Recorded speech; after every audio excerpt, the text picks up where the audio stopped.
আপনাদের সবাইকে স্বাগতম। শুরু করলাম আমার আজকের ভৌতিক গল্প। আজকে এমন একটি গল্প নিয়ে হাজির হলাম যা শুনলে আপনাদের গা শিউরে উঠবে। তাহলে শুরু করি আমার গল্প। এক রাতে সজল নামক এক যুবক তার বন্ধুদের চ্যালেঞ্জে একটি পুরনো পরিত্যক্ত বাড়িতে ঢুকল। বাড়িটি ছিল বহু বছর ধরে বন্ধ এবং স্থানীয়রা বলতো সেখানে এক ভুতুড়ে আত্মা বাস করে। সজল খুব সাহসী ছিল, তাই সে ঠিক করলো রাতে একবার হলেও গিয়ে দেখবে আসলে ওখানে কি হচ্ছে। রাত 12টার দিকে সজল বাড়ির সামনে পৌঁছালো। বাড়ির দরজা হালকা খোলা ছিল। সে ভিতরে ঢুকলো।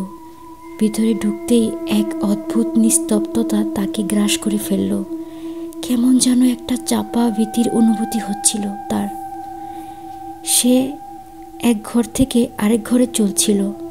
হঠাৎ একটি ঘর থেকে খুব অদ্ভুত আওয়াজ শুনতে পেল।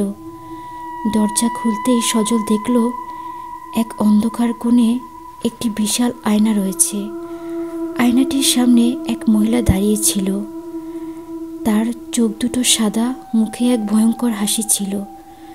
সজল ঘাবড়ে গিয়ে মুখ ফিরিয়ে পালাতে গেল, কিন্তু দরজা আর খুলল না। অল্প কিছু সময়ের মধ্যেই সজল অনুভব করল কিছু একটা তার পিছনে দাঁড়িয়ে আছে। সে ভয় পেয়ে ঘুরে তাকালো, তবে কিছুই ছিল না। তবে তারপরে সে শুনতে পায় এক ভয়ানক কণ্ঠস্বর, তুমি চলে যেতে পারবে না, তুমি চলে যেতে পারবে না। এরকম একটি আওয়াজ সজল শুনতে পেল।